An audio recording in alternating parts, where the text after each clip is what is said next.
lift it higher and worship His holy name. Everyone need compassion, a love that never failing. Let mercy fall on me. Will everyone need forgiveness, the kindness of a Savior, the hope of nations.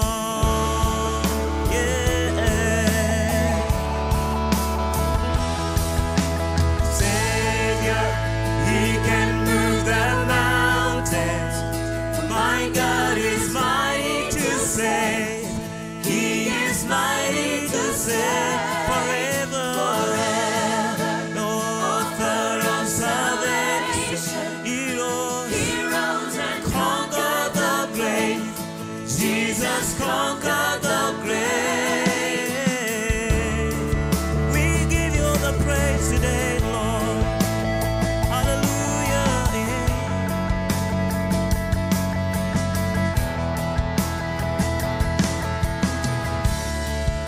So take me as you find me, all my fears and failure. Fill my life again. Give my life to follow everything I believe in. Now I surrender. Oh, we thank you, Lord. Thank you, Lord. Yeah. Savior, He can move the mountain. My God is mighty. He's mighty to save.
Success.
In the book of Revelation, chapter 12, from verse 10, now it comes salvation and strength, and the kingdom of our God, the power of his Christ.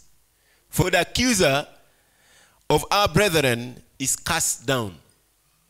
Let's see in the book of Mark, chapter 3, verse 27. No man can enter into a strong man's house and spoil his goods, except he will first bind a strong man, and then he will spoil his house. What I'm going to share with us today is that you are in church.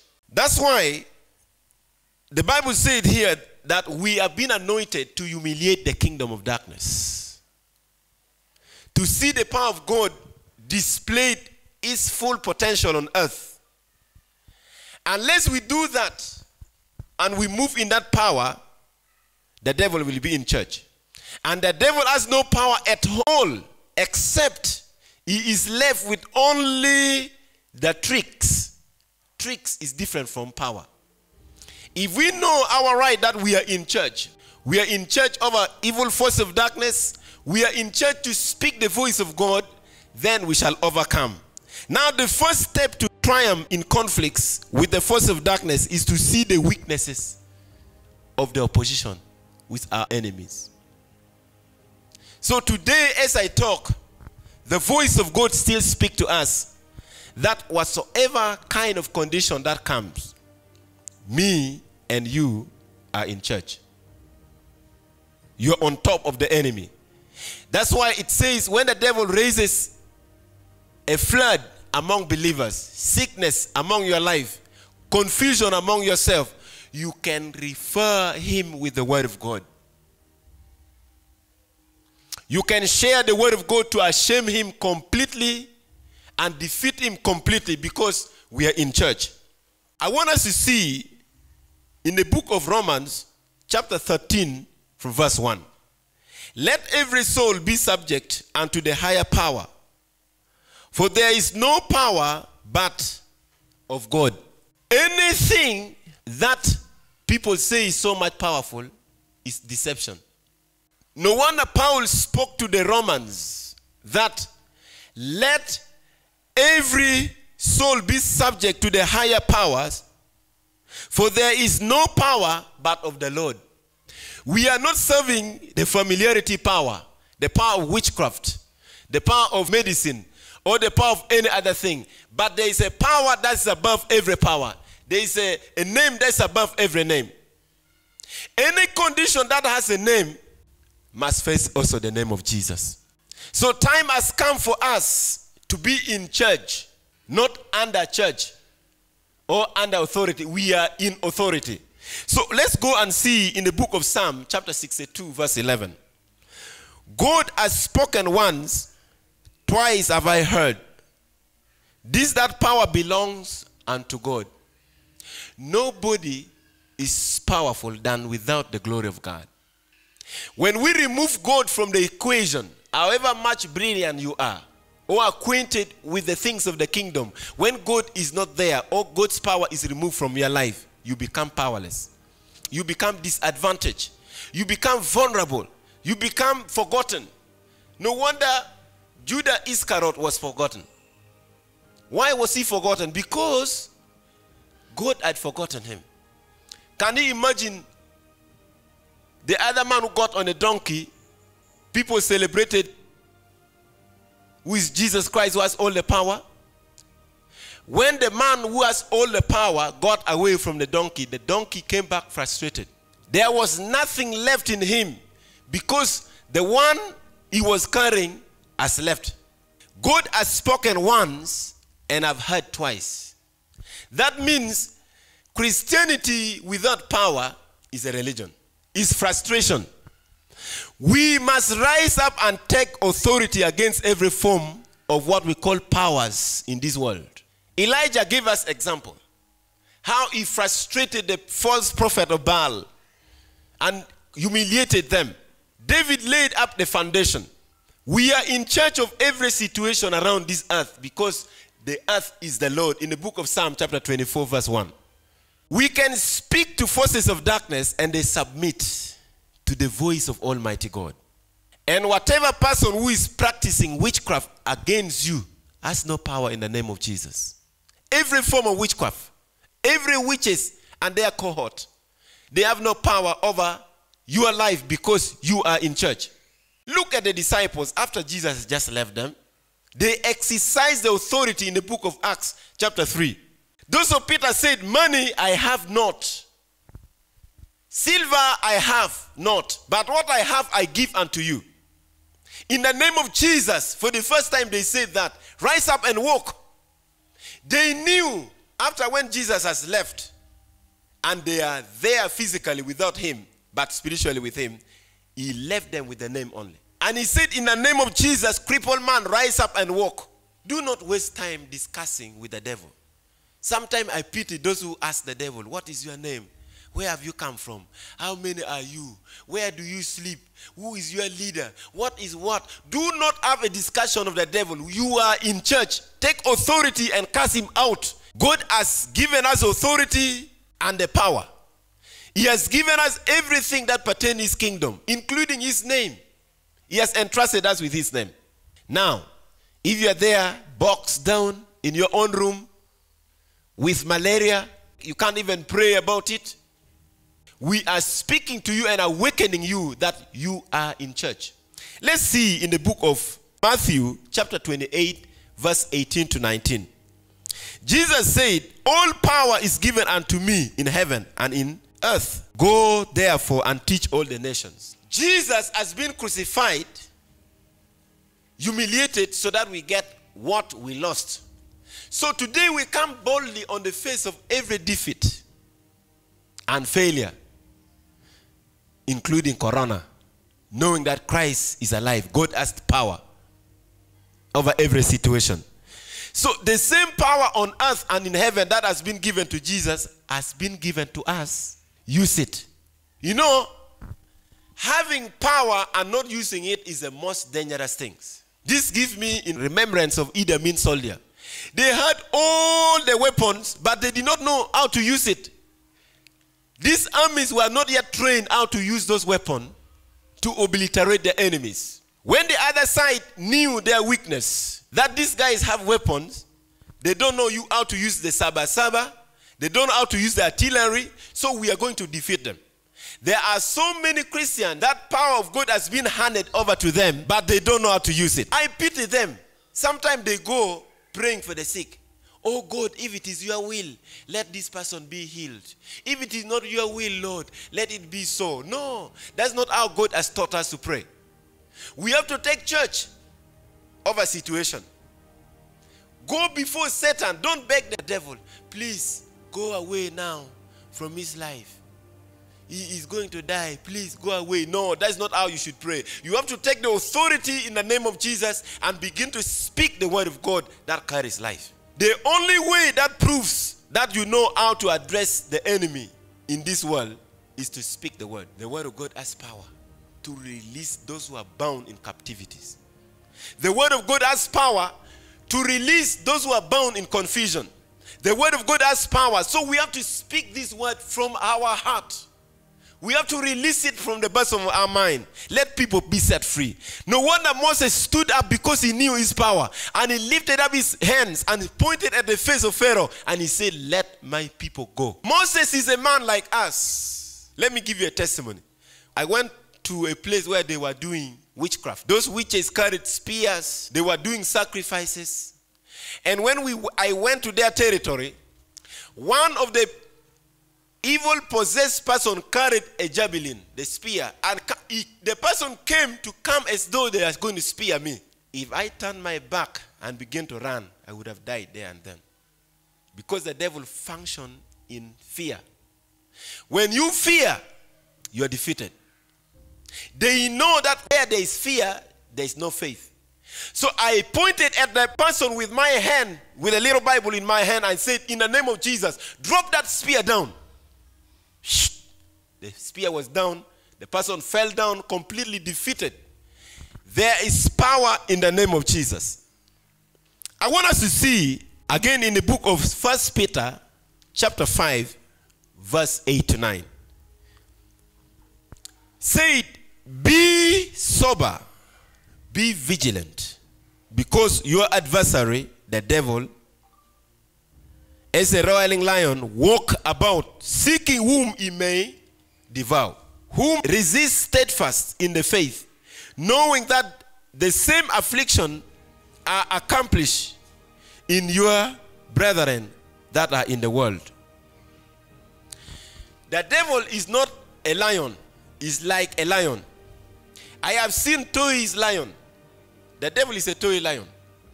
I have seen toys. There are certain things, toys, and they appear to be true. The devil's teeth has been the tooth on the mountain of Calvary.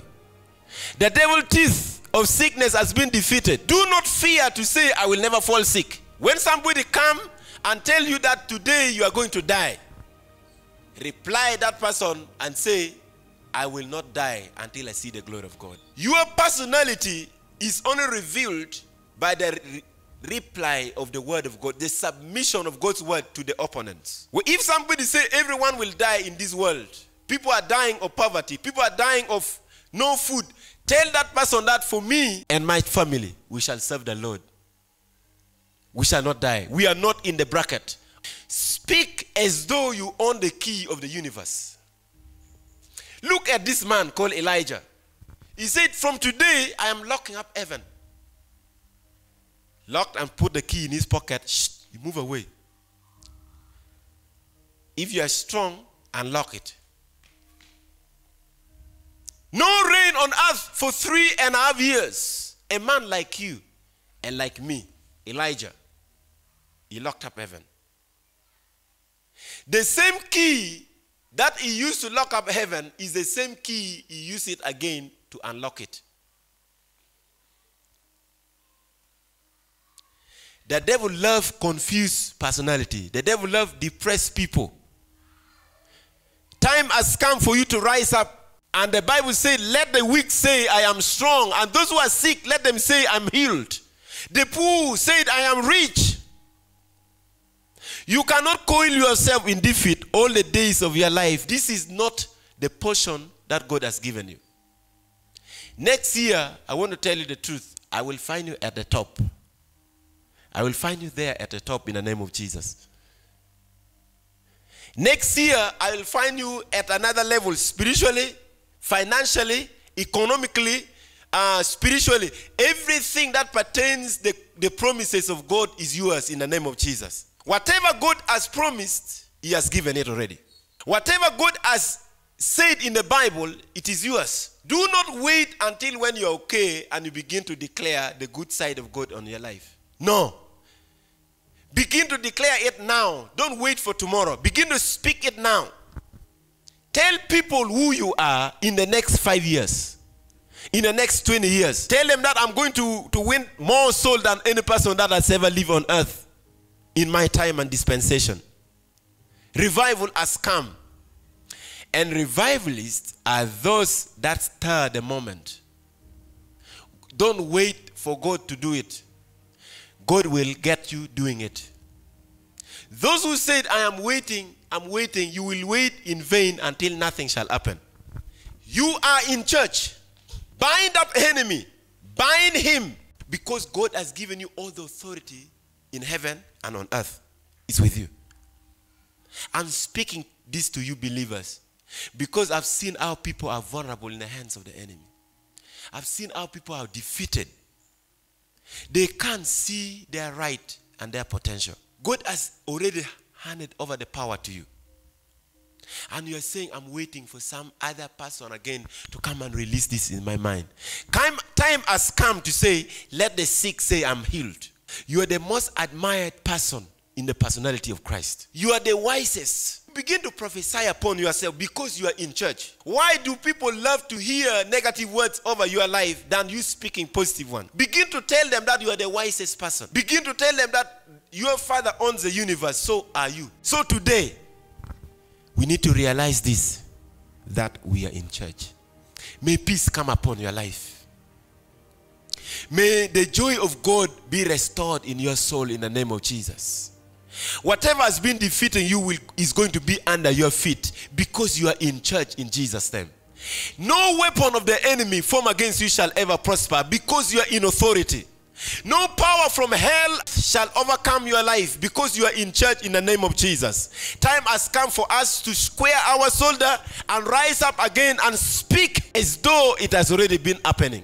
This is the word of faith, is the statement of faith, calling those things which are not as though they are. People who are in church talks like that. Father, in the name of Jesus, I pray for those who have been defeated, boxed down, confused, and those who have already accepted defeat, that, Lord, it is not their portions. It is not my portion. Lord, we are more than conquerors through Christ Jesus. And Lord, we are in church in this earth because you said, I'm sending you the power of the Holy Spirit and he will teach you all things. I pray for power in this world. I pray for power in different lives of family units, individuals. Let them arise. Let the next generation arise with a different dimension of your power. We honor you in Jesus' name. Amen. God bless you.